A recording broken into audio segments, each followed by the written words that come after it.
আসসালামু আলাইকুম ভিউয়ার্স, আপনাদের সাথে আছি আমি সাইফুল্লাহ রাহাত। আপনারা দেখছেন চৌধুরী স্কুল। বরাবরের মতো আজকে আমি আপনাদের জন্য গুরুত্বপূর্ণ 3টি রুলস নিয়ে এসেছি, যে 3টি রুলস এবং সেন্টেন্স স্ট্রাকচার অ্যাপ্লাই করে আপনারা অনেক সেন্টেন্স তৈরি করতে পারবেন, যা আপনাদেরকে স্পোকেন ইংলিশে হেল্প করবে এবং ইংলিশে ফ্লুয়েন্ট হতে সাহায্য করবে। তো চলুন আর বেশি কথা না বাড়িয়ে জেনে নিই আমরা সেই রুলসগুলো। আর ভিডিও শুরুতে একটি কথাই বলবো, আপনারা ধৈর্য ধরে পুরো ভিডিও জুড়ে থাকবেন, কেননা এই 3টা রুল খুবই গুরুত্বপূর্ণ, খুবই গুরুত্বপূর্ণ। তো চলুন জেনে নিই।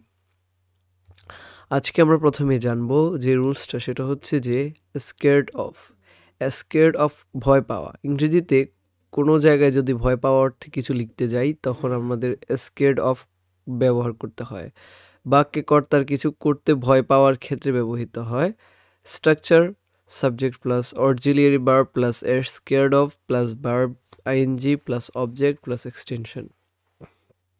তো চলো এক্সাম্পলের মাধ্যমে আমরা জেনে নিই। এক্সাম্পল হিসেবে রয়েছে, আমি ইংরেজি বলতে ভয় পাই। I scared of speaking English. আমি ইংরেজি বলতে ভয় পাই। I scared of speaking English. আমি ইংরেজি বলতে ভয় পাই। আমি বাইসাইকেল চালাতে ভয় পাই। I scared of driving a bicycle. I scared of driving a bicycle. আমি বাইসাইকেল চালাতে ভয় পাই। রনু ইনজেকশন নিতে ভয় পায়। Ronu is scared of taking injection. Ronu scared of taking injection. Ronu injection নিতে ভয় পায়। সে নদীতে সাঁতার কাটতে ভয় পায়। She scared of swimming in the river. She scared of swimming in the river. সে সাঁতার কাটতে ভয় পায়। সে নদীতে সাঁতার কাটতে ভয় পায়। নেক্সট আমরা যে রুলটা সম্পর্কে জানবো, ইফ কোনো শর্ত বোঝাতে, কোনো বাক্য দ্বারা বর্তমানকালে কোনো শর্ত বোঝালে ইফ ব্যবহৃত হয়। স্ট্রাকচারটা হচ্ছে if plus subject plus verb plus object plus subject will plus verb plus extension. তো চলো কিছু এক্সাম্পলের মাধ্যমে আমরা ইফের ব্যবহারটা জেনে নিই। যদি তুমি না আসো আমি যাব না। If you don't come I won't go. If you don't come I won't go. যদি তুমি না আসো আমি যাব না।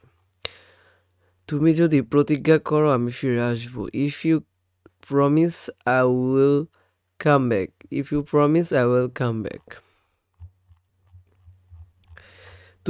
যদি তুমি হেঁটে যাও আমি তোমার বেশি সময় লাগবে। If you go on foot it will take more time. তুমি যদি সিগারেট খাও তোমার ক্যান্সার হবে। If you take cigarette you will be attract by cancer. If you take cigarette you will be attract by cancer.